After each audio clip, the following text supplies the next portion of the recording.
It's the Wettle and Ed show, but it's mostly about Wettle because he's really great and Ed is kind of an idiot. Yeah! Hey everybody, what's going on? It's an impromptu rock gut review live stream. Ta-da! And I am here in Louisville with the man, the myth, the legend, the full Wettle. In the flesh. In the but flesh. Not to you.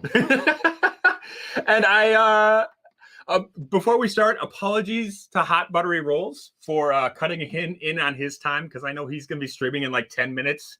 But we're just doing this impromptu because because I have a bar. He's got a bar and I'm here. And Ta-da! I'm here visiting for a secret project. Yeah. A very, very secret project that my Patreon people know a little bit about, actually. Yeah, and a few people know about, but I'll be announcing it soon.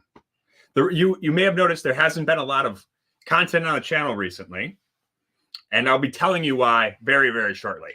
But before that, who's all in the chat, Wettle? So I saw Spencer Mav. He showed up early, Yeah! even though he didn't know we were doing it. Even though he had no idea. Yeah. Good to see you. We got John Kranz, I see. Woo! Look at that. My man John. Eric McDaniel, Juniper, who she knows exactly why I'm here. Emily, what's up, Emily? Who else we got? Whiskey Lovers, all the way from Belgium. Ron Rev, what's up? Bourbon, what the heck is this? It's just us being weird. We've got time to kill, and we're gonna drink some weird booze that Wettle has. It's not every day I get someone to actually show up. It's awkward. I have this wall of whiskey behind me. I'm like, yeah, come on out. We'll drink sometime. And people are like, that sounds really weird. We're not going to do that. So nobody ever shows up. So I just never get rid of any of it. Yeah, you have an incredible bar down here. Thank you. Yeah, we were looking through this earlier and drinking a little bit, and just a little, and it is kind of nuts. I mean, you've picked out quite a few things for us to try tonight. A lot of them are very, very odd, and I'm excited to get into it. Yeah, the theme for tonight is weird. Very weird. Yeah, if you are like, oh, I have that and I love that, I did something wrong. But I have them, and I love the overwhelming majority of these. Some of these are really out there, though. Yeah, no, I'm looking at these, and these are going to be fun. So I think we're going to start with some white spirits. This guy right here? That one right there. All right, what do we got? We got Copper C. Raw rye. Raw rye whiskey. I hope you guys can see that. Hope that's focusing. Copper C, raw rye, white whiskey distilled from a rye mash. All right, I'm going to take a little sip. Small pours, please. Yes, no. Just a drop because I am not trying to get completely messed up tonight. Also, this is a fun Glencairn. It's got a fun little knob. It's not official. That's why. Yeah, you can get knockoffs much cheaper than you can get the originals. I don't know. Pro tip. If you're ever like, this luxury stuff, too expensive, get the luxury knockoff. Yeah, there you go. Well, the bulb itself is pretty much the same, though. So who really cares about the base? It's not crystal. Like the Glencairns are crystal. These are glass. So they are, if you're bougie like that, it is completely different. But if you're just drinking, who cares?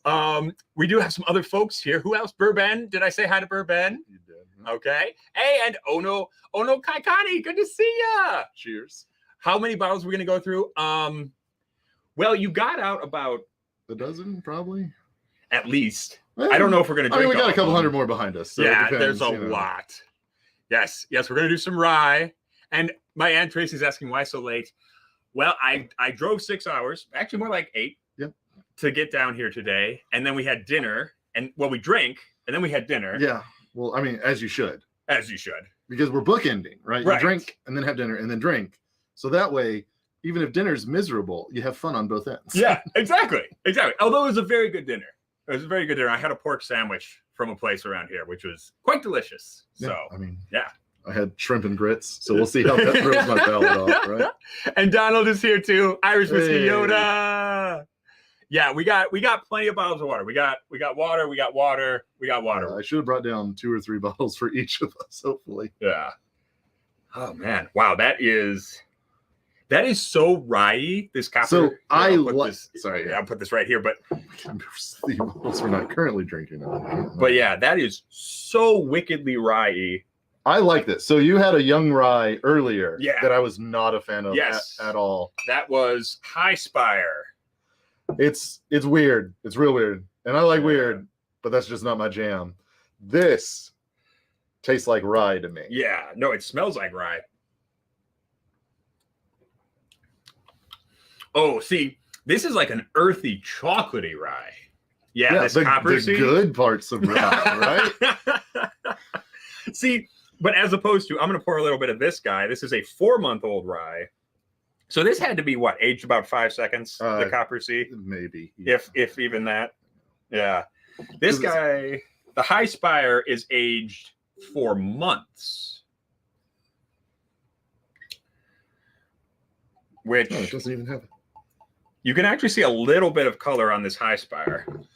I mean, whiskey picks up color real fast. Yeah. If you leave it in there for any amount of time, even a day, you'll be able to tell. Yeah. What's with the color? Oh, we're probably just really pale. Yeah. Sorry about that. So I'm paler than Ed, but I'm in shadow, so I look tan.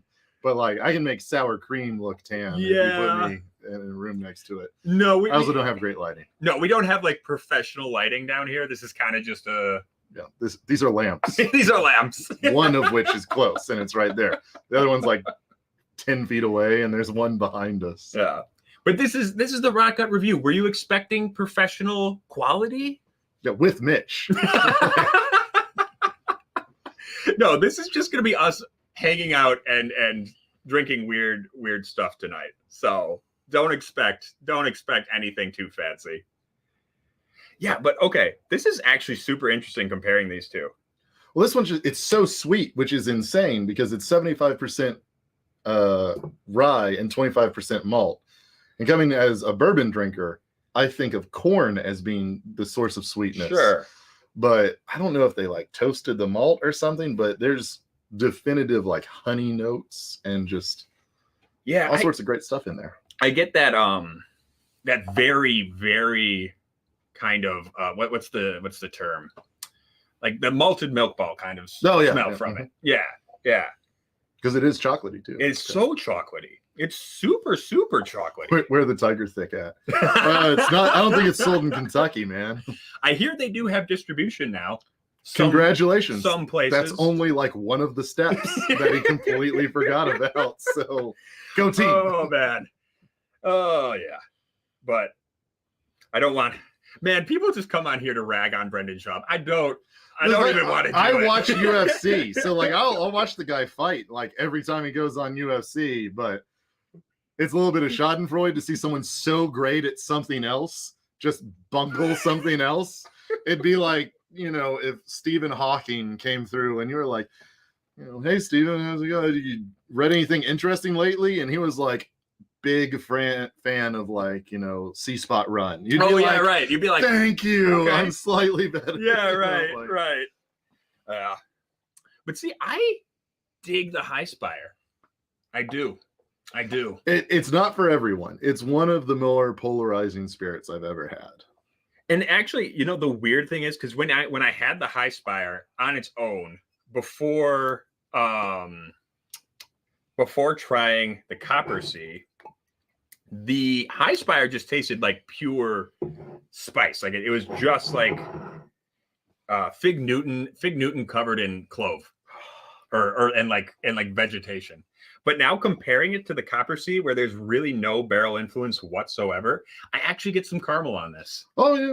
Yeah. There are plenty of flavors if you really want to pick them out. They're slowly distributed by that one bottle at a time. Did you hire this set from Ted Bundy? It does look a little bit like that. Thanks, man. Thanks. I just live here. Like, Jesus Christ. It's actually, it doesn't look, I know it looks bad, like with the lighting, because but if you come down here, it's actually very pleasant. It's very nice. You just have to ignore the skull on the wall over there. Yes, there is a bullet hole in it. Yeah, did you shoot that or no?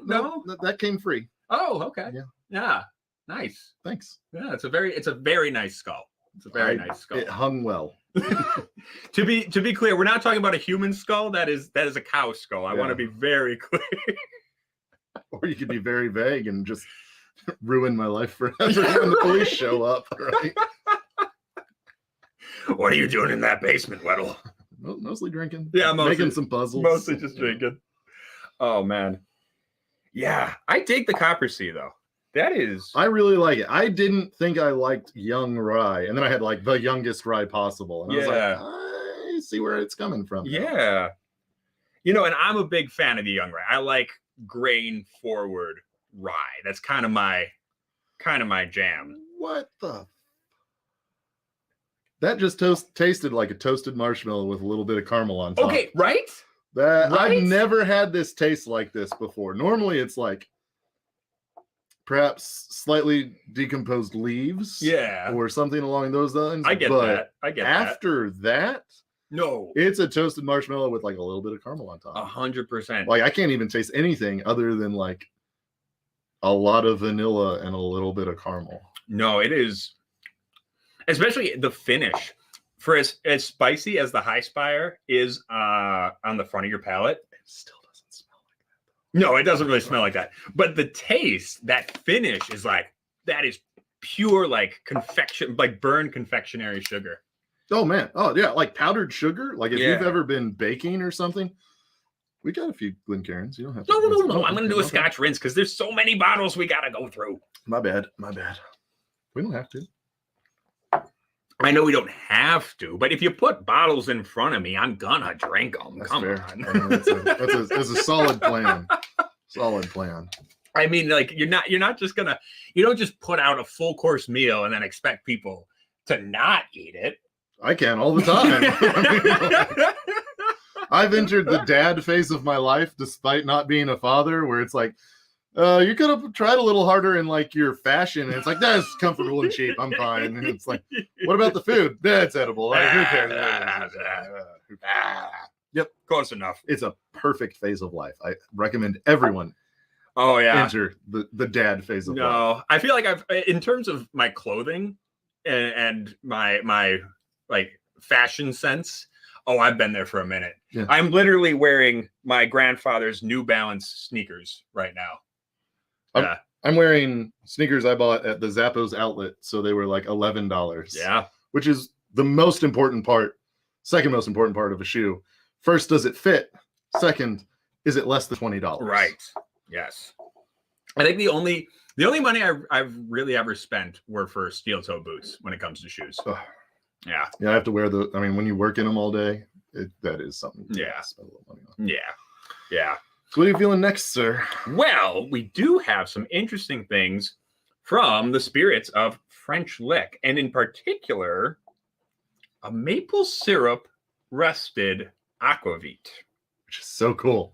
I am not sure what to expect from this. So for those of you who don't know, gonna get a little nerdy. Aquavit is the gin of Scandinavia. Right. So it's like gin, but completely different, right? It's normally a clear spirit with, I want to say, like a lot of coriander or something like that in there.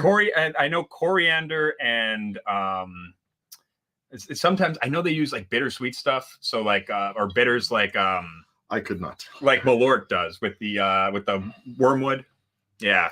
So, it's kind of like someone took a rye whiskey and crossed it with a gin. I can see that. Yeah. But this is rested in maple syrup barrels, so it's gonna be a little sweeter than normal. Yeah. Also, I'm sorry I'm not keeping up with the chat because I can't. It's over here and I can't really see it. But and I'm blind, so that's my bad. Like, I do see that Donald Ryan's is saying he dresses like a slightly bougie hobo. Me? Oh yeah, no. Like you have to understand. This I wear plaid because I wore my dad's ratty shirts, and my dad wore plaid the first time it was cool in like the 60s and 70s, and then everybody's like, I guess Mitch likes plaid, and I've never not worn plaid since. There you go. I will say I've had quite a few aquavits I like because I go for the. I've only had 3 aquavits, and that's one of them. Okay, so I don't know. I'm curious about how it's going to work with this maple syrup.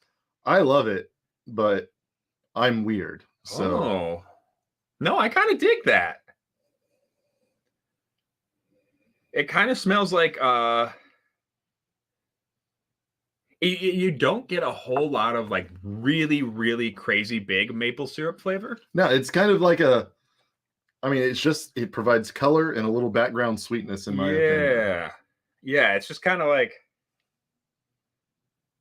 yeah, it's mostly, you get that, I assume that's coriander. I'm not sure if they I'm tell pretty us. sure. I looked, I didn't see it.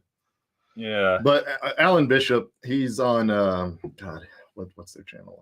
My Whiskey Den. Oh, feel bad for forgetting that for a sec. But he's on there all the time.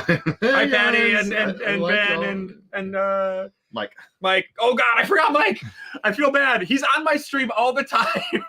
And he's a fellow tall guy, so you can't ever disrespect fellow tall guys because they know the struggle. I'm sorry, Mike. But, Alan is pretty honest. If you ever ask him, like, hey, what's in, your aquavit, he'd probably just rattle it off. But Sugar Kitty, no, Drambuie, in my opinion, is Jaeger crossed with whiskey. And I dislike that is true. Oh, this is weird. Oh, it's so good though. It has to be this has to be coriander because it tastes like soap to me. Just a little bit. That's fair. Yeah, and then not in a bad way. I don't want to say not in a bad way because you what's the leaf of coriander? Cilantro always tastes like soap. So you're one of those 10% people that can't eat good food. That's fair. But the thing is, it tastes like soap, but I kind of like it. Yeah. You like young rye, so that's also true. That's also true. So, could your parents not wash your mouth out with soap when you were a child, but for cussing? Like, I don't think they how ever did bad that. are you? And just all of a sudden, you're like, boobies, do it again. Man, I don't think. I started cussing really bad in second grade, but I don't remember how my mom punished me. My parents washed my mouth out with soap once, and I projectile vomited for like half an hour, not in the bathroom. So they never did that again. But they did ground me. Like, grounding was very much a thing. Oh, sure. Yeah. Well, the thing was, my mom is so against cussing. She hates cussing. Except she does it all the time. Not like all the time, but like anytime she'll be driving, especially when she's driving, and she's like,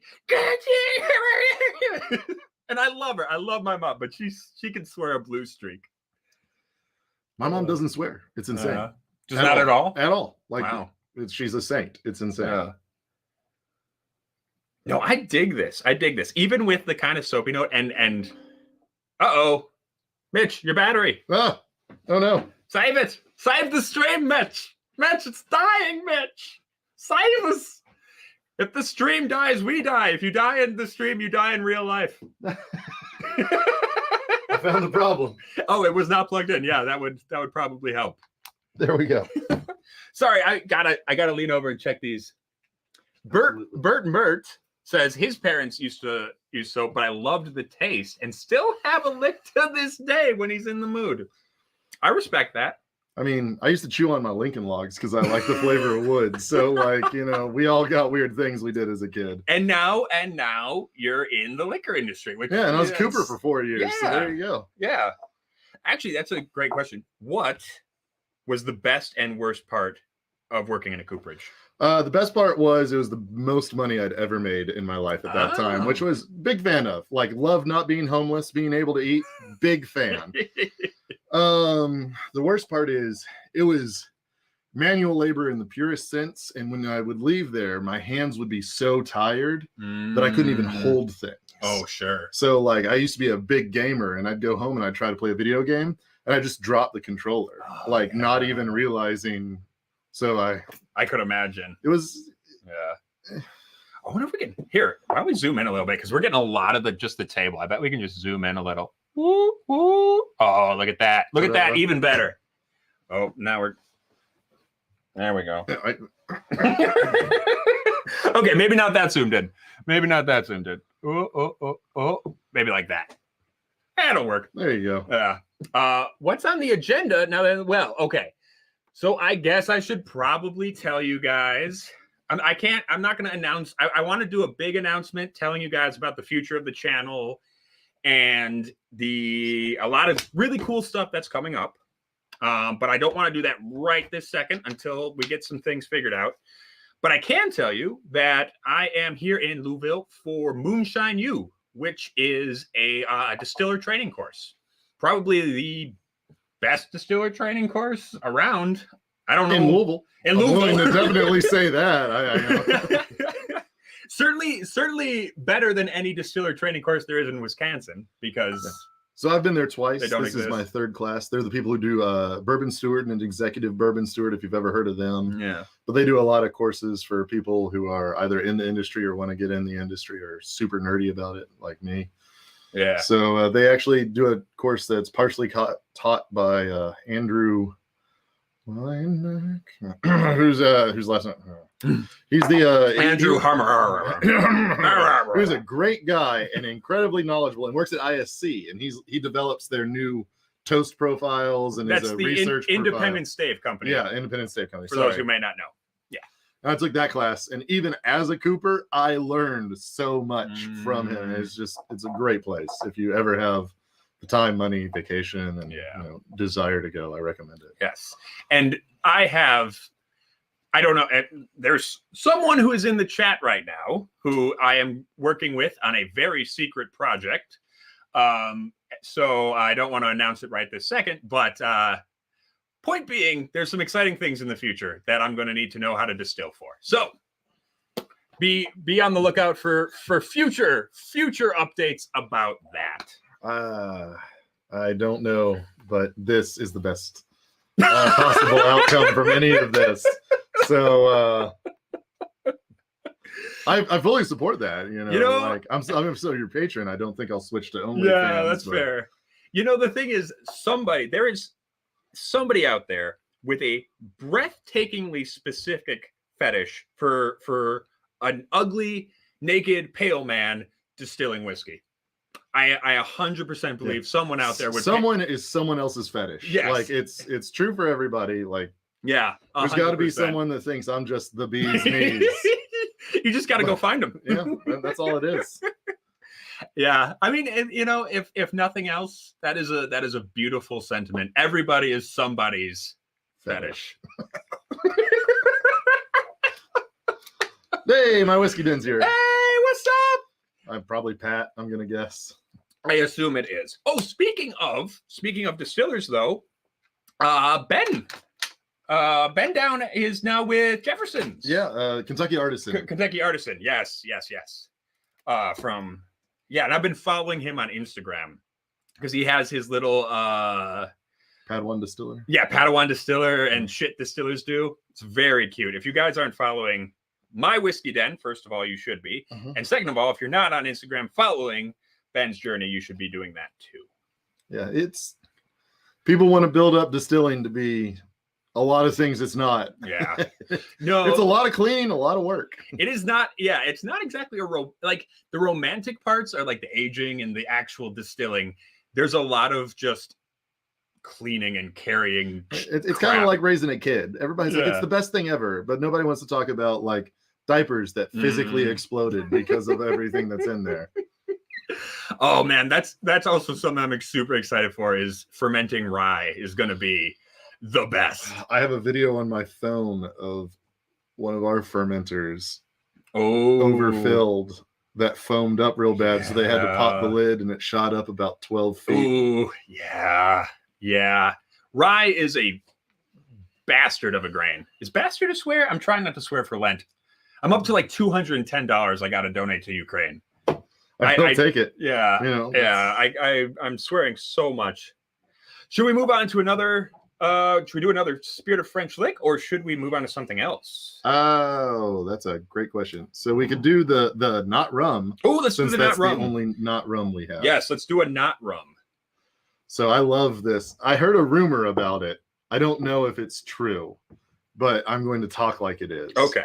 So this is not a rum because it's not made with sugar or sugar byproduct. It's made with sorghum, which is technically a grain, but they make it with a juice, which is not a grain. And they submitted this, and they were like, yeah, we're making a sorghum rum. And then the TTB was like, you can't do that. And they went, okay, well, we'll just take sorghum off the label then. And they were like, good job, guys. The TTB does a wonderful job at what they do. They are certainly not a joke of an organization in the least. And we don't celebrate everyone who pulls one over on them. Yeah, but so we were talking about this earlier.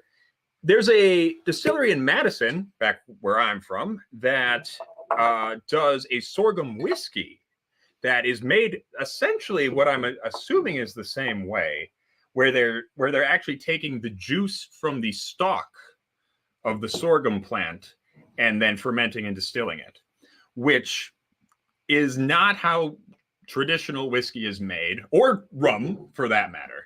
It's also no. Yeah, Bert Mert is saying it's the rum equivalent of New Coke. I have no idea where that That's is. I okay. can't see. That's I'm okay. sorry. I'll try to keep an eye on it. Yeah, high fructose sorghum syrup is essentially what it is. Yeah. Distilled sorghum syrups. And it doesn't smell like anything you ever had before. But I might smell that sorghum whiskey. Yeah, no, it does. See, the sorghum whiskey, though, interestingly enough, was much sweeter. And I don't know how much barrel aging was done on this, or since it's a rum, they're not required to put it on there, so. But yeah, this is a much more subtle sweetness. To me, on the nose is just an orchard of fruits, like so many. Oh, that taste is, it's lemony, and also kind of it's I can't put my finger on it. It's a citrus. There's a citrus thing there, but also kind of like a strawberry. I don't know what that is. I mean, I honestly, when I smell it, I'm just like, that smells like literally if you gave someone like a fruit basket and you just went, that's what this smells like. Oh, hey, we got a super chat. Oh, I keep forgetting to turn those off and ask people to donate to Ukraine, but that's okay. Hey, this is Whiskey EXP. Just showing some love. Thank you so much. Your Stone Cold Steve Austin bit was hilarious. By the way, P.S. we're still working on our setup. Yes, I challenged Whiskey EXP to a 1st to 10 in Tekken. And so we're gonna have a Whiskey Channel fighting game battle. So yeah, this will show my age. I've never owned a Tekken game. I owned a Tekken demo that didn't have all the characters, didn't have any of the anything. You could play as like Law, okay, and maybe one other person, and I would fight with my cousins in it all day long. We just traded off being Law and the other guy, and there was no instruction manual, no anything, because it was a demo, and we were just there. And then we found out you could do throws by pushing 2 buttons at once. Oh my God. Mind blowing. Was this the original? Yes. Oh my God. Like on the PlayStation 1. Holy crap. Yeah. Back in the day. My first exposure to Tekken was at a bowling alley. And they had just come out with 3. And I played it on the cabinet, the original Tekken 3 cabinet. And I still, to this day, hate Eddie Gordo. I hate Eddie Gordo with a passion. And even in modern Tekken, like Tekken 7, I can't stand the guy. And I've watched videos about how to beat Eddie, and I've watched videos about, here's your tech that you got to do to beat Eddie. And I'm like, I get it. You can beat him. I still hate him. I hate him so much. Just gonna at least 42. Not quite, but thank you. I am going bald, so that's why I'm wearing a hat. Yeah. Well, I mean, I'm swiftly developing a widow's peak of my own. So I would kill for a widow's peak because that would mean I have hair in the middle. That's fair. Tekken Tag is not the best Tekken. Tekken Demo is the best Tekken. Demo. Thank you. I personally, Tekken 5 Dark Resurrection was I think a high point. That was also one I played. Well, actually not Dark Resurrection, because they didn't actually release Dark Resurrection for the arcade cabinet. They only released it for the PS3. I don't remember. But yeah, no, there's a local arcade that had the Tekken 5, and I was like, yeah. Jinpachi Mishima with his freaky tummy mouth. Yeah. I think that was I think I stopped playing in that Tekken 3. I'm not a fighter game guy. I don't have the reflexes for it. So the entire time I'm playing, I'm just basically like, I didn't mean to. Why didn't you hit the punch? And then it just devolves into like me wanting to snap a controller in half. And then really, that's not why I'm playing video games. So, Bert Mert is asking, do you guys have genetically modified noses or something? I think I just have I like weird stuff. I've always. I thought I was looking at the camera like, well, I don't know, does my nose look that weird? I think I got like 2 nostrils. Oh, I mean, I guess the question is it? Do we have genetically modified noses in that we like weird things, or do you mean in our ability to get notes? Because those are 2 different things. One is I'm also just ugly, so like, no. If I could genetically modify something, it'd be that. Yeah, right. Because I don't know. Part of it, I think, with tasting notes and nosing notes, it's just saying whatever it comes to mind. Basically, you smell something long enough, and then you just say, "Oh, this is what it reminds me of." I mean, there's no wrong answer. Yeah. So if you're not offensive and not profane, go for it. Yeah. Fuck Jim Murray, by the way. Just calling him out. That's just tradition at this point. Yeah, just fair. I do really like this though. It is much fruitier than I was expecting. Yeah, I mean, it's great. I don't think they make it anymore. Really? Oh, I don't know, because I went to a store where I love, and they were like, "Yeah, this is the last one," and I was like, "I mean, who cares? It's been on the shelf for like however long," and they're like, "Oh, did you hear the story about the TTB being like, no, you can't make that because it's not made from." I was like, "It's not made from sugar, you say?" And I bought it and I never saw it again. So that could be true, or they could have just been trying to like move a product, try to get it out the door. Sell well. It's weird. I mean, who's really gonna? Who is like, sorghum rum? Like, I don't think rum drinkers are really looking into getting into sorghum. I guess whiskey drinkers are a little bit, but I did. Yeah. No, I do like very weird grains. So speaking of which, should we do some outrage? Absolutely. All right, let's do some outrage. So this is something I have always I dig oats in mash bills. Thank you, sir. Yeah, absolutely. Oats do weird things in Distilled. Oats do really weird things. They also gum up everything. Yeah. And that's what we were talking about earlier. I was saying I really want to do a rye oat mash bill because it's just going to be like trying to distill Play-Doh. I mean, so they used to have the mash bill on I thought this is so it's barley. It's almost 50% oats, 50% barley. But Corsair's secret weapon for a long time was their chocolate malted rye. So I thought that was oat and chocolate malted rye, but apparently I was completely wrong. So yeah, this is a bittersweet coffee, and then just a little itty bitty bit of like that kind of cherry. Yeah. So there's coffee malt in there. Yeah. So that is 100% where that comes from. Because you knows this and you're like, oh, that is coffee level of bitter, or dark, like super dark chocolate level of bitter. Super dark coffee. Yeah. Just a big old cup of mud. Sugar Kitty is saying, local store has Hyde sorghum. Hyde is making a sorghum whiskey? Weird. Also, my favorite bum wine is bourbon. So there you go.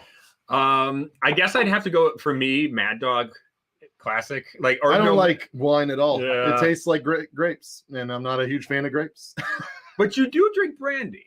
Yeah, because it doesn't taste like grapes. Doesn't taste like grapes. Yeah, it tasted like barrel. Yeah, that's fair. That's fair. There are some brandies that are very, very fruit forward, though. There are. Yeah. I don't own those. But we have Copper and Kings here in town, and I love Copper and Kings. Yeah. But I have one of their brandies. They did an experiment where they aged a brandy in a brand new barrel, like for bourbon. Sure. And they sold one of them to Westport Whiskey and Wine, and they were like, "This is the bourbon drinkers brandy." By God, it's a darn good brandy. I gotta say, you get a little spiciness. You get that kind. It's very oily. It's very spicy. I kind of almost am sad they put the coffee malt in there. It really does overpower it. Yeah, like the finish is just it's coffee all coffee with a hint of caramel from the barrel. And it's not even like there's so much coffee malt in it, because it's 165 pounds of coffee malt compared to 385 pounds of malted oat. It's like 20% coffee malt. Yeah. But so Alan Bishop, amazing guy, knows malt, and he's like, you put like 3 to 5% coffee malt in something to pull out like just that little bit of flavor bitter. you want. If you put more than that in there, you can start overwhelming stuff, and that kind of proves it, because like oat whiskey would be so wild, and this is oat whiskey that transitions to coffee malt. You get just a little bit of kind of that weird oat funk, and then it's just all coffee. Which, if you like coffee, that's good. It's not exactly what I was looking for in this guy. This is what it is. Yeah. It's not bad though. Yeah. But it's very oily. Like there's lots of flavor. It's just slightly overwhelmed by the coffee note. Yeah. Roger is asking about I think I can see Mexican whiskey. I actually had that on the channel not so long ago. Oh, Mexican. Okay, never mind. But I did have a Mexican whiskey on the channel not so long ago. Sierra Norte? No, it was, what's it called? The corn. It's the corn whiskey out of North Mexico. I thought that was okay. Maybe that was. I don't know. I haven't had a whole lot of Mexican whiskey. I had a lot of Mexican tequila and mezcal. Oh yeah. Speaking of which, you got that scorpion mezcal over here that actually has an honest to God scorpion in it. So I don't know if you'll be able to see it, but there's a scorpion floating in the bottom down there. Yeah. See, unopened. Yeah. See, I would be more okay. I'm totally fine with eating a worm at the bottom of a mezcal bottle. I mean, I'd do it. I don't know if I'd be happy about eating a scorpion. I feel like it'd be crunchier. Yeah. Like real crunchy, not a lot of substance. Yeah, it's because they got the armor, that chitinous plating. Yeah, and that chitinous plating spells delicious. That's where the flavor is.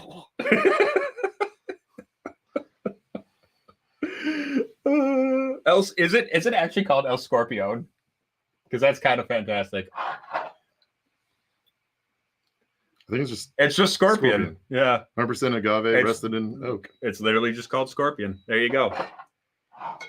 Oh, speaking of weird things, okay, I was as kind of a geek, as kind of a history geek, I was super excited about this. He's actually got an old Glenmore pint down here. This is the old Thompson distillery, but before it was, just making trash. I was super excited to see this. I wonder if we can get this to focus, because this is so cool. Now, whoever said empty bottles aren't home decor, that's for you. Yeah. No, 100 proof Glenmore. This is so cool, because they don't make this anymore. This just does not exist anymore. I was geeking out when I saw this. That's so cool. And I have it next to my bowling pin piggy bank. You also have the original old tub. Yeah. Here. Let's see. Ain't doing so well. Yeah, it's getting a little ripped up, but that is also super cool. And there's a Henry McKenna. No, that's actually from my grandfather. Oh, is it? Yeah. Oh, very cool. Wow. Now you got some neat stuff. Thanks. Yeah. I substitute things for a personality a lot. So if I have a lot of things, I must have a lot of personality. There you go. Mm-hmm. All right. Corsair or Oat Rage. Interesting. I like it. But what should we do next? You want to do the beer ones? Oh, let's do the beer ones. We're gonna get in some weird stuff now. So we've got a couple of these. We've got 4. Yeah. So we've got the Copper and Kings Brewski. So this is are these all just spirits distilled with grain and hops? Yep. Yeah. So they're all distilled beers. So legally, you can't add hops to your mash and call it whiskey. You could conceivably add hops after the fact, after aging and all that, and call it flavored whiskey. But you can't just distill a beer and call it whiskey, which is why they call it all sorts of silly little names like this. But what should we start with? So let's start with these two because these are both from Wiggle and these are both from Copper and Kings. So, all right. Could I get a fresh glass? Oh, yes. Thank you. So, so this is Rivers and Mountains, spirits distilled from grain with hops. This is Ozaft Ist, I think. It's something like, it's close enough. So who even knows? Back when I bought these, every year Wiggle would distill a local brewery's beer. And then they'd collaborate with like a local artist and make this like pretty awesome label. And then so this is a beer from Pin Brewery called Ozaft. Yeah, I have no idea. It's O''ZAPFT. Oh yeah, Ozaft, I guess. And this one's from Rivertown Brewing. So, and I have had mixed experiences with distilled beer, I have to say. And actually a couple of years ago at Distill America, there was a lot of hops flavored whiskeys and distilled beers. I remember that everyone was doing them for a minute. So which one is which for you? For me, okay, so I've got this guy on my left and the Ozaft on my right. Okay, I'm the same. Yeah. Hey, Jerfy, what's going on? What's going on? Brett Mert is asking, what age should I first drink? It depends on what you mean. Because, like, if you mean, like, having a beer with the old man, you know, like when you're camping or whatever, like 12. But that doesn't really count. Like, but if you mean, like, getting into the hard stuff, 17, probably. I had my first beer at 21. It was a Warsteiner. I hated it. Didn't even finish it. Definitely not for the unexperienced beer drinker. What is a was that Warsteiner? Warsteiner, like it's a German beer. Like so in Louisville, like surprise, surprise, like close to Cincinnati, we have a large traditionally German population here. Like we have Germantown and Schnitzelberg, which are different. Yeah. So there's a lot of German beers on tap, and they're like, "It's your 21st birthday. Let's get you beer." And I was like, "Sure." They're like, what do you have? And I was like, I haven't had one. And they're like, your dad's here. And I was like, no, for real. Like, I haven't drank beer. So they gave me that because it was their favorite. And I was like, thank you so much. Drank like a quarter of it and just gave it to my dad and was like, I cannot do this. Wow. Apparently I got started early. Although I'm from Wisconsin. We drink a lot. We drink a lot. Okay. So the Ozaft. Is this minty as hell to you? Holy So the Ozaft is minty and this one is licoricey. Well, okay, wait, hold on. I'm not getting the licorice on the Rivers and Mountains. This one is coming off as very... This one is... It's weird. It's like melon mixed with like a laundry detergent. You know how the clean fruity smell? Nope. Okay, I have a weird nose.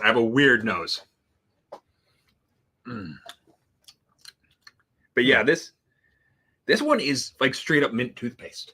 Oh, it's great. That's crazy. That's crazy mint. On the note, like when I taste that, I don't get any like anise or licorice or anything. Wow.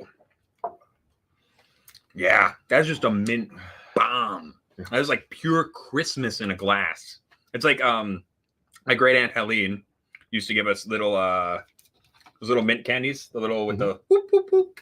Yeah, that's what that is. Little gummy mint candies. I don't know. To me, it smells spearmint but tastes peppermint. Okay. If that makes any sense. No, I guess I get what you mean. I've for as much as I love mint flavors, I've never really distinguished between the two. So I strongly dislike all mint. So I am Really? very familiar with ragging on all of them. Oh my God. So I have stomach issues, and peppermint like helps with them. So I used to get like all sorts of like peppermint, spearmint, wintergreen, like stuff just to help with my stomach.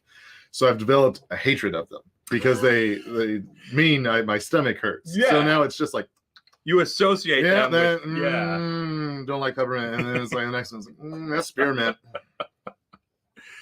You know, it's funny because Erica says something similar. She I can't remember exactly, but she likes spearmint with chocolate, but not peppermint. That's fair. Very specifically. You know, if it's peppermint, she knows. She knows. Gosh. Whew. So weird. Bert Mert says first drink at 8 years old. All right. Well, you got me beat. Oh, well, actually, okay, I take that back. I did sneak some liquor when I was pretty young, but I don't remember how young I was. But I do remember stealing like some wine out of the basement or something. Yeah. When I was little, I liked looking at the bottles.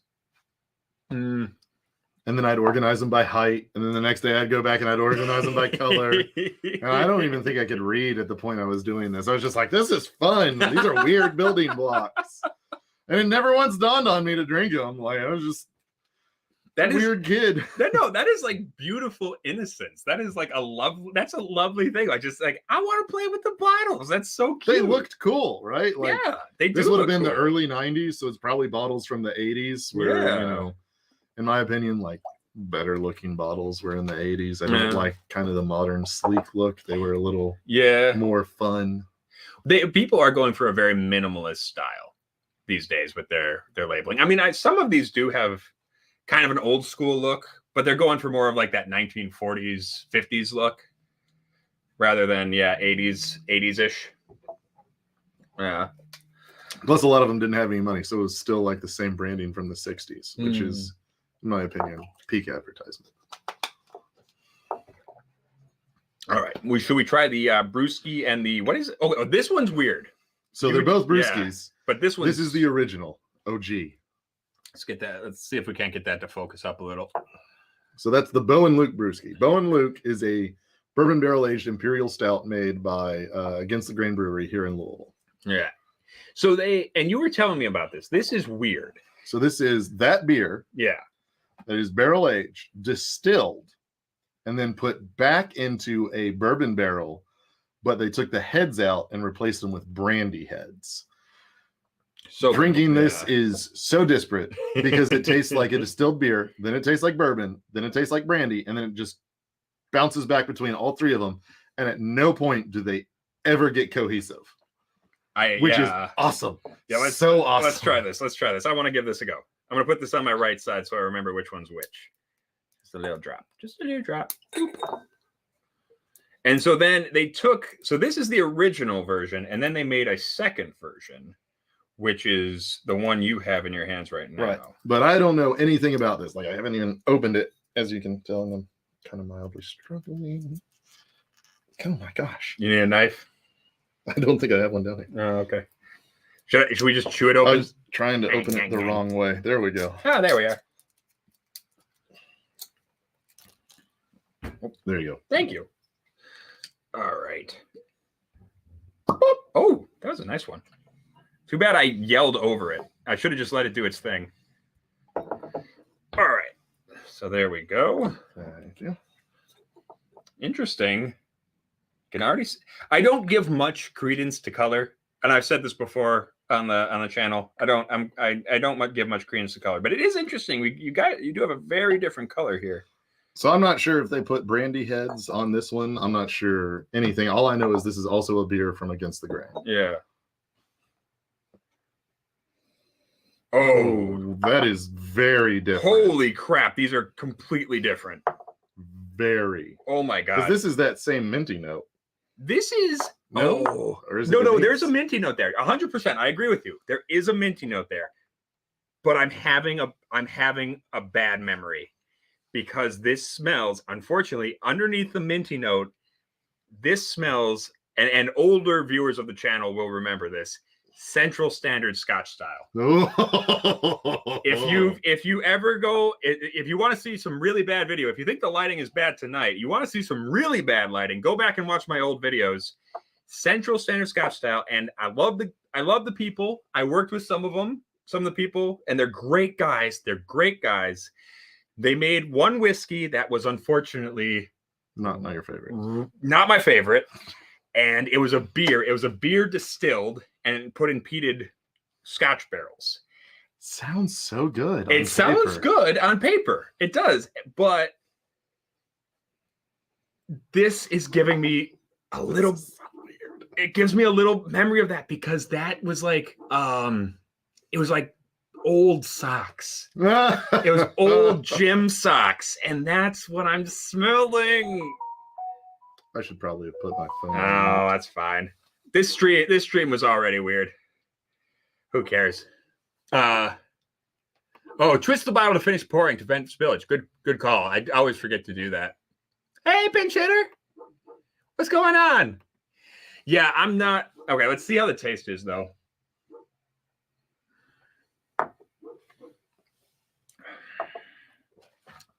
The taste is better. Ooh, that's so minty, though. It's very minty. That is mint and anise. It's also, I get a pine needle kind of thing. Yeah. But yeah, no, the black licorice is definitely there. That is like a weird gin more than it is like a whiskey. It's 100% a really weird gin. Oh man, I wish I had tonic down here so I could just like see if it really did taste like weird. Yeah, no. I haven't even tasted this one because I've been going at this weird thing. I'm gonna actually rinse my mouth out because PTSD. But oh yeah, no. When you go back on the nose, it does. The Bo and Luke though, that smells lovely.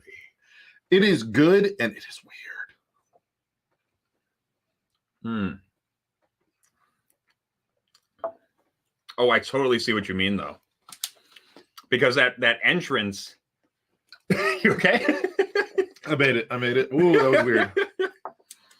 I feel like I've just brushed my teeth with toothpaste and beer. Yeah. Oh, that is weird. It's super weird. No, I was going to say, though, the Bo and Luke version, I totally get what you mean. Because on the first part, it is like brandy. It is like that kind of spicy, fruity. Then on the finish, it is kind of like that yeasty, beery kind of taste. And in the middle, there's kind of this weird bourbon. Yeah.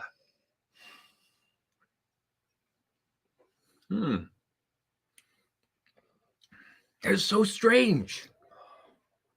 And now when I go back to it, I feel like I get the brandy on the finish. Yeah, no, it never. That's what's so weird about this thing. You'll drink it and you'll be like, I know what to expect. And then it just changes. And you're like, I don't know if that's supposed to do that. It's so strange. It's almost. Did you ever make homemade Play-Doh as a kid? Yes. Yeah. Yes. I used to eat that stuff all the time.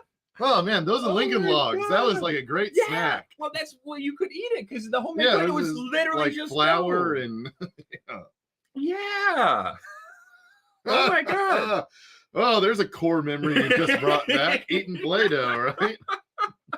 Like it was always like floury and slightly salty, and they're so good. Yeah, that's what this is. Probably helped develop my palate as an adult. There you go. Did you eat Play-Doh as a child? If so, you too could be a whiskey sommelier. Feed your kid Play-Doh so that they grow up to be an alcoholic. That's the direct line is what I'm seeing. I mean, I ate Play-Doh and I didn't drink till I was 21. And even then I thought it was disgusting. So I didn't start drinking till I started working at Target. And everyone who shops at Target, you made me drink. There you go. See? And I mean that very negatively. Target, you bastards. Oh my God. If ever there was a store to burn down the day after their insurance expires, it's Target. Whew. Okay, sorry. That's okay. Went to a dark place there. No, that's okay. We've all had awful jobs. We've all had just terrible jobs. I think everyone can understand that. Oh. All right, Bo and Luke. I dig. It's by far my favorite. I like the Rivers one, probably the next, and then this one, and then this is just. It might need to open up because the rest of these have been open for like 2 years. Sure. So this one might change. This one might change with a little time, but some of those lighter, might kind of burn off. But strong toothpaste vibes, man, strong. Yeah, I was not a big fan of that guy. I prefer the mintiness from the Ozap. Yeah, liked that better. Yeah, so that to me, like that's what I'm kind of saying. Like peppermint, this one is like spearmint, I guess, more than peppermint. It's so I once had a cupcake that was mint icing on top of a chocolate cupcake because it was like chocolate mint. Yeah. And the icing just immediately reminded me of toothpaste because it was the same flavor as my toothpaste. I couldn't eat it because it was just like, well, now this cupcake makes me think I'm brushing my teeth. Yeah. No, that's fair. And that is exactly the flavor that I pull out of that. Yeah. I get the mint and then I get that stinky sock. That stinky gym sock. And I've drank a lot of gross stuff, but man, that is one note I am not a big fan of. You know what it is? It's the like the Johnny Red taste. Raw gasoline? Like raw gasoline, but it's almost like it's like if you set fire. I feel like it's like if you set fire to a pile of gym socks. That's fair. Also, I have a whiskey with that note in it. Oh, do you? Not raw gym socks, but like it's sweet in the way gasoline is sweet. Yeah. Absolutely love it. Oh my God, I love it. It's so good. Like if you're ever going to torture me, don't set me on fire. Because I'll probably be like, that smells great, guys. Yeah. What is that? Yeah. Somebody frying bacon? Oh, it's me. Like, oh gosh. But so good. So we are coming up to an hour, and I kind of want to get to bed because I did drive all the way down here today, and we got a big day tomorrow with classes. Well, actually, we don't have to get there till kind of late. Yeah. But I'd like to be productive in the morning if I can be. So why don't we finish up with maybe how about that? Yes. This guy right here? I'm excited to try that. All right. So this is weird in that there's only 3 whiskeys that have been made in the past since Prohibition that have had this liquor in it. I am really interested in this one because I had the Leopold Brothers, and actually I have a bottle still in Colorado. Someone's holding it for me, and I need to get out there and get it. Yes, you do. Yes, you do. But I had this at the Bastards Ball. I didn't have this. I had the Leopold Brothers component of this. Correct. And it was fantastic. So amazing. It is unlike anything you've ever had. Yeah. Anything. Like it's not unlike bourbon. It's not unlike rye whiskey. It is unlike anything. It's very good. So this is George Dickel whiskey, their Tennessee whiskey blended with. No, it's not. It's their rye. Oh, it's their rye. So they it's their sell MGP rye as their rye, and then they decided they were going to try and flavor match it and make it in house. But they couldn't flavor match it. So they just had all this rye whiskey sitting around. And so they blended that with the Leopold Brothers. Yes. Oh, the story's amazing because Leopold was like, this 3-chamber rye was blending whiskey. Yeah. And he was just trying to figure out like someone to blend with because it's not like he can make a whole lot of whiskey to help blend with. And he knows the master distiller at Dickel. So he called her up and was like, hey, you know more like big people than I do. Can you put me in contact with someone who'd be interested in like blending their rye with my rye? And she was like, well, buddy, you found him already, like, so this is untasted rye from Dickel. Like they do not sell it, as well as 3-chamber rye from Leopold Brothers. See, this is even cooler than what I thought it was. Oh no, when I saw this, I was like, oh, I must buy that. Like I just, it was pricey, but I was also like, I don't care. Yeah, I just have to have this. No, that Leopold Brothers stuff. I think I dropped $300 on that bottle, and I still haven't been to pick it up. I did not, because I was like, I can't get this in Kentucky. Why don't you do the honors? Oh, well, you do the honors. Oh, this is exciting.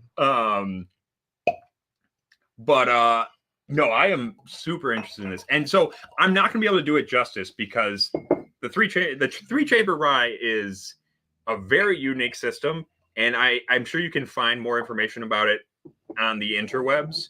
But it's essentially like if you crossed a pot still with a column still, but also not. Yeah.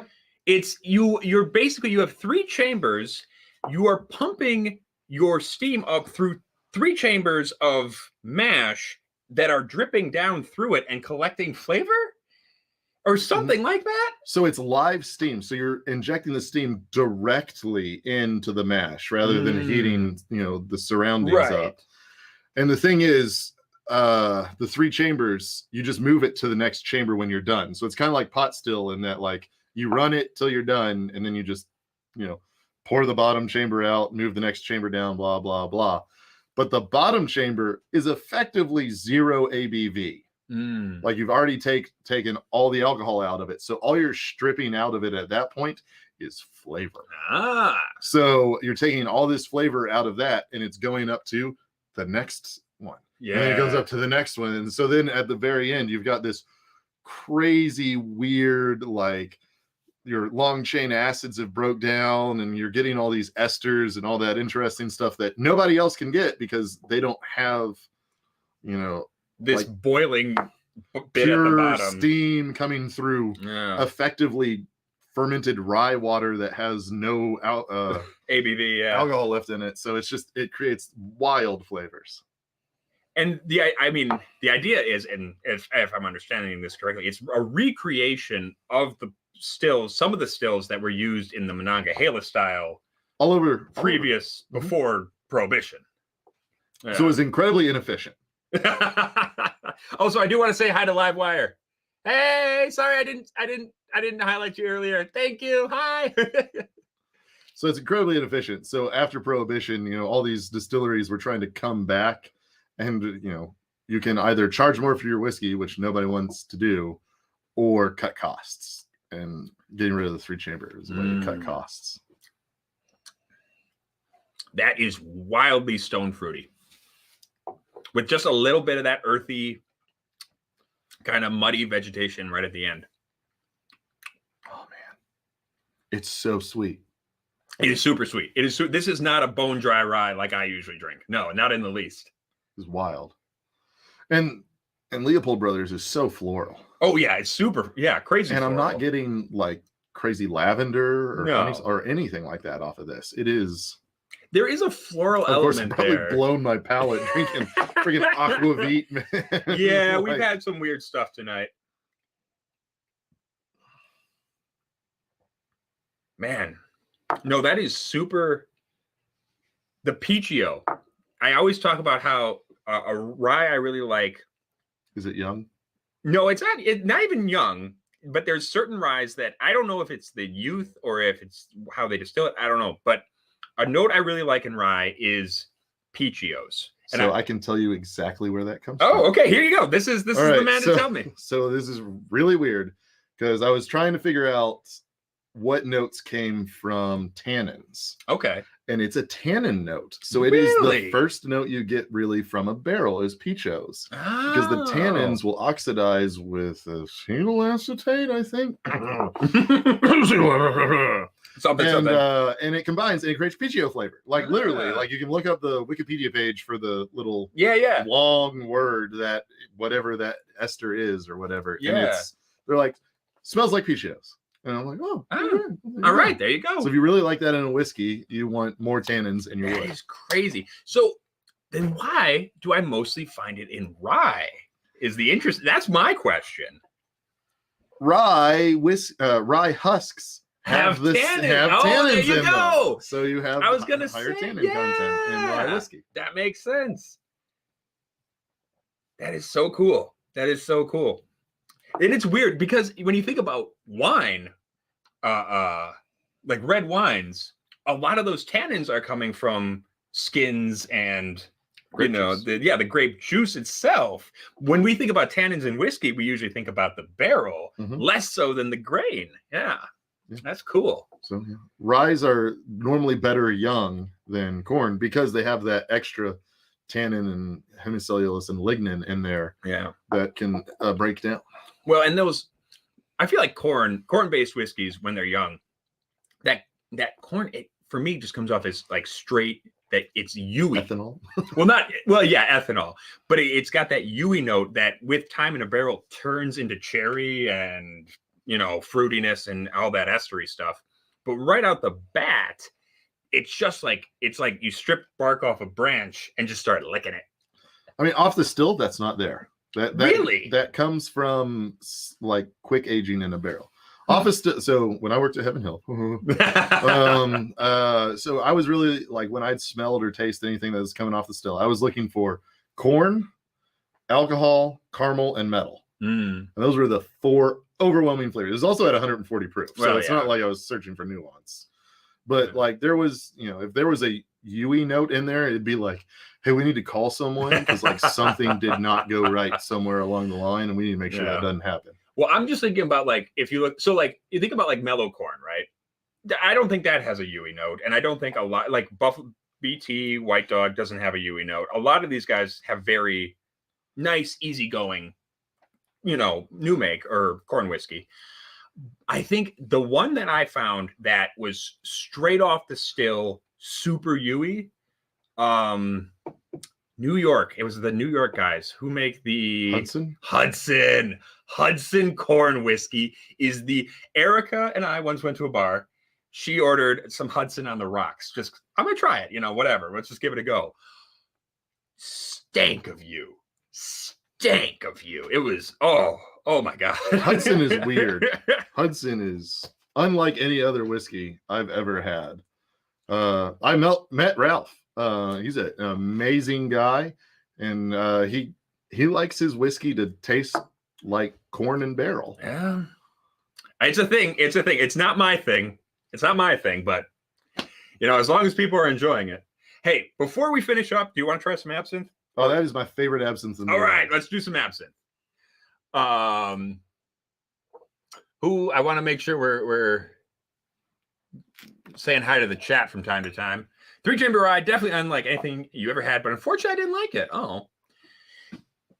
Really like the story, the process, the revival, but not the whiskey itself. You know, that's fair. You know, I could see people not liking it because it isn't like other ryes. It isn't. It's unlike anything. Yeah. But honestly, in my opinion, not everybody should like it because that he did do something different. And it wasn't like he was trying to make the most acceptable possible.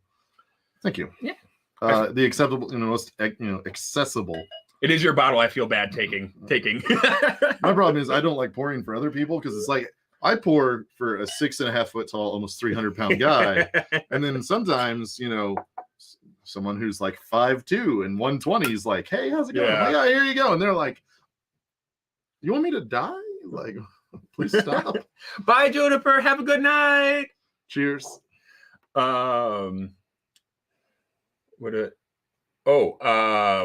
What's up? Do you like smoky whiskeys like Silky? I do. Actually, we have a bunch of smoky. Well, we can't keep drinking. Come on, stop it. Okay, maybe we can keep drinking a little. Whoops. Yes, but I do like smoky whiskeys. I like Silky a lot. The dark Silky in particular, I liked better than Teeling, the Black Pits. I think people, and I think, didn't Teeling Black Pits win like number 3 on the Whiskey Advocate list this year or something? Honestly, I have been subscribed to Whiskey Advocate for years, and I'm starting to open them less. I kind of get that. I like the articles. I do. Their whole Whiskey Fest, some of that stuff gets in my craw a little bit wrong, but that's just me. But anyway, yes, I do love Silky. Dark Silky in particular, I think is one of the better peated Irish whiskeys out there right now. I would say the regular Connemara, I think is really good. I like regular Connemara. If you like gasoline and petrol bombs, Connemara Cask Strength. Yeah. But yeah, Dark Silky is awesome. I really like it. Also, it is not Southern Florida absinthe. It's honky absinthe, which is Hoosier occupied Northern Kentucky. Oh. So this is made in Southern Indiana. Although rumor has it he did make some some Florida absinthe. Okay. Ooh, that smells nice. It's very good. However, I've made a very large pour of this Leopold Brothers, and I'm what Dickel collab. Yeah. I'm still kind of stuck.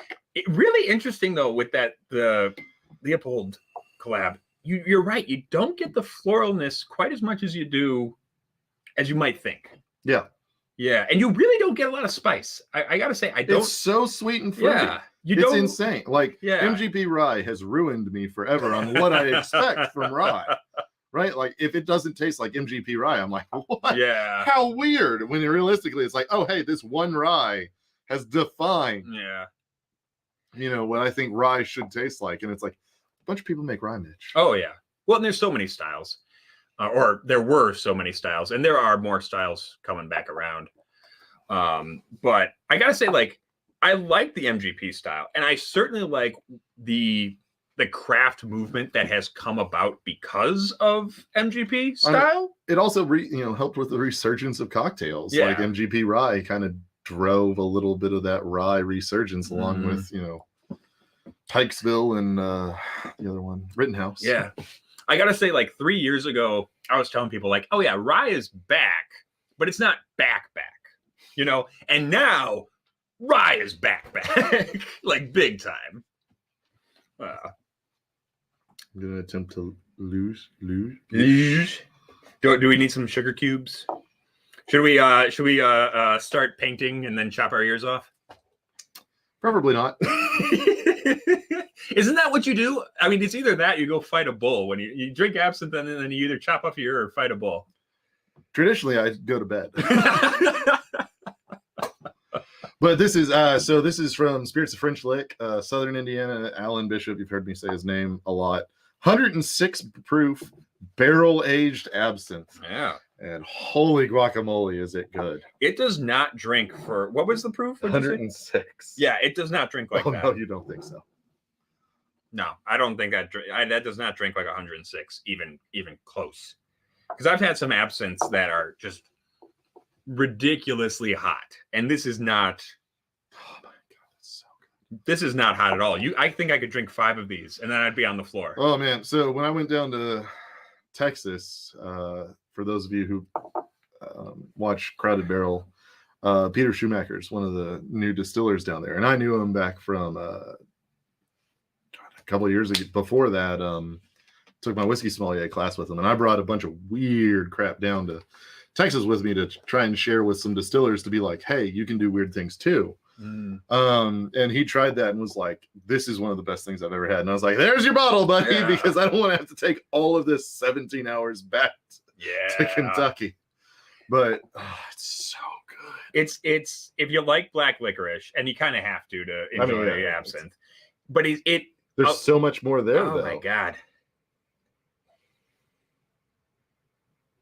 But here's the thing. I feel like a lot of absinthes, when they have black licorice, it's just spiky, super hot, spicy black licorice. It's in your face. This is not painfully in your face black licorice. No. This is caramely sweet, balanced black licorice. I'd love to know what all he put in there. I think there's some lemon balm in there. Wouldn't surprise me. But man. Yeah. So good. Hey, David, what's up? Good to see you. How you doing? Oh, it's 5 a.m. over in Spain. So yes. Hi. We're having an impromptu stream. Yeah. Absinthe in the morning. Absinthe in the morning. Leads to death in the afternoon. Was it? That was a Hemingway book. Yeah. And he was drinking absinthe on it. Like there were layers to that joke. Oh, man. Hopefully you didn't understand all of it. That was very clever, man. Good job. Thank you. Oh my god. Because I didn't get it at first, and I was like, wait, that was a smart joke. Hopefully I can get one a decade. I'm back on the Leopold brothers now. I want to That's see fair. what this did to this. Mm. Because, you know, like MGP rye is so much black licorice and so Yeah. much dill and all that. And I feel like some of those flavors were in there. So Sure. my mouth or my palate should be blown and unable to taste those. So I want to see if this gets fruitier, florally. Oh, there you go. Yeah. Yeah. You know, and I don't hate, I kind of like that we have gone in a very, very spicy black licorice dilly angle for the most part as of recently in the rye game, because that's kind of my jam. That's kind of my jam. But it is cool that people are doing different stuff, because I also like the stone fruit style ryes, the you know, floral, spicy, and also what's the term? Fig Newtony. I love a good Fig Newtony rye. Yeah. Yeah. Which, you know what's really fun though? When you get a raisin note on a rye. That's the weirdest thing. That's, oh no, I love that. I love that. Yeah, no. It's cool. All right. I know I said we were gonna have one more drink, but now I'm thinking maybe we have one more drink after the one more drink. What should my last drink of the night be, Mr. Wettle?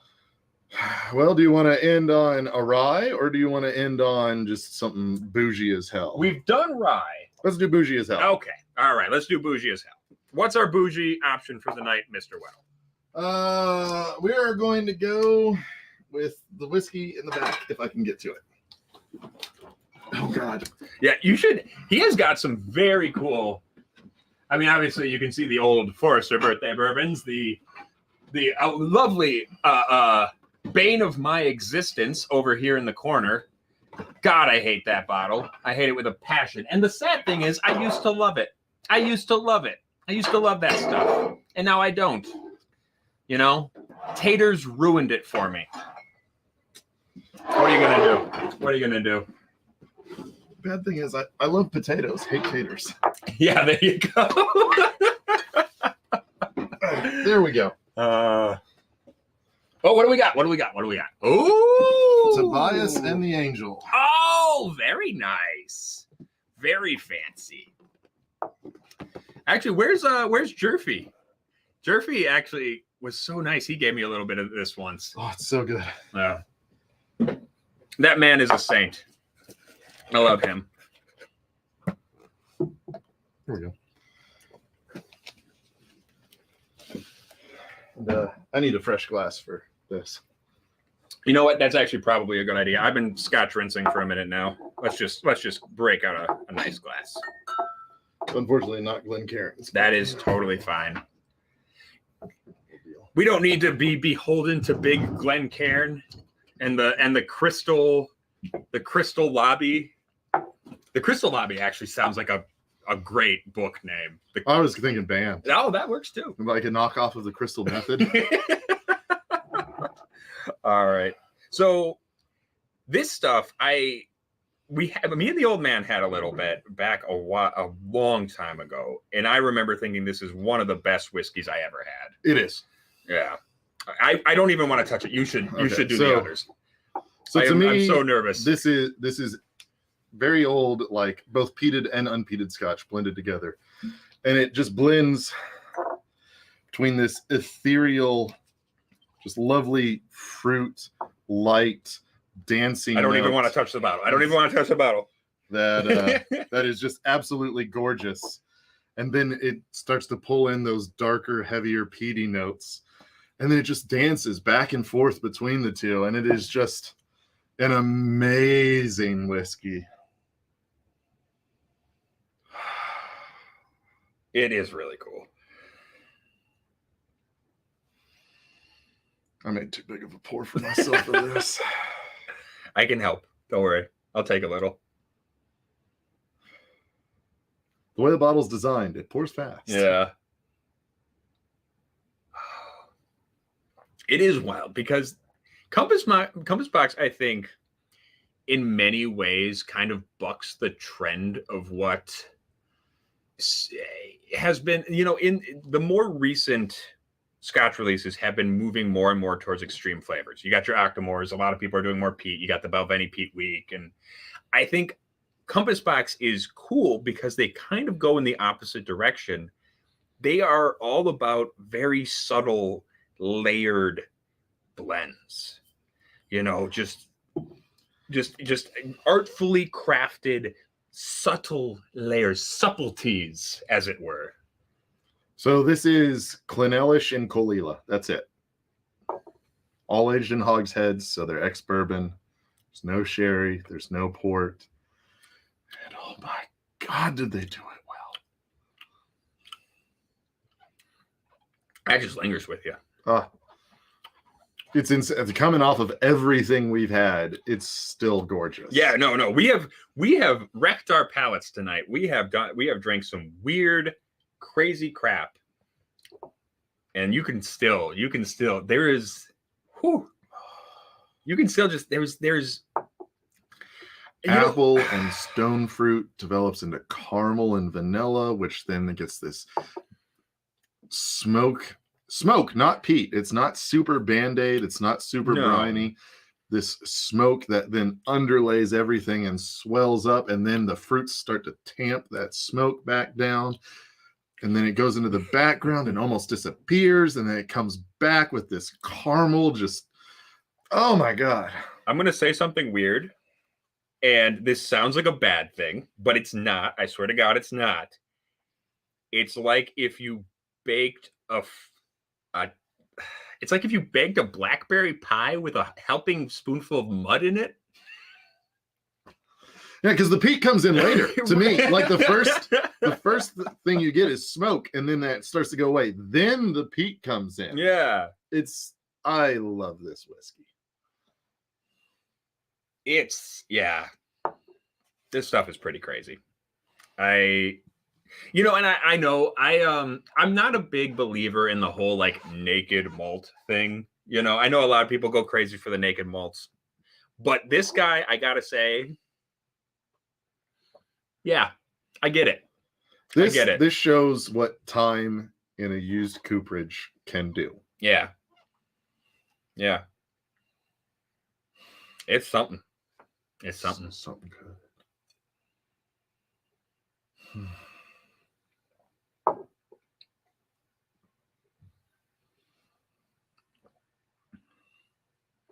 Man, that's so good. The freaky thing about it too is there are notes in here I get that I don't associate with Scotch whiskey. Like there's a little hint of that kind of like rainforesty eucalyptus thing that you usually don't get in Scotch whiskey. That's something I associate with rye. But it's just a hint. It's just a subtle touch. And it's just enough to be there, but not enough to really mess with what's going on. I dig it. That's so good. I dig it. Unfortunately, this is one of those shut up scotches. Sorry, well, I hate to be that. Like, it's one of those you need, to truly appreciate this scotch. Yeah. Shut up. Yeah. Which is not great for a live stream. No. Hey, you want a live stream? Okay, everybody be quiet. We're just gonna sit here. All right, we're gonna sit here for the next 7 minutes and quietly sip this. Okay, that's just what we're gonna do. The last 7 minutes of this stream are just gonna be us quietly drinking. So I'm gonna sign off now by saying, hey, stay healthy, stay safe, stay rotten, and now we're gonna drink. Have a drink with us if you care to. Cheers. Cheers.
Damn. So good. I'm still tasting it. I know. It sticks with you. That's so good. Until next time, make sure to stay safe, stay healthy, but Yes. most importantly, Stay rotten. there we are. Yeah. Good night, everybody. Cheers.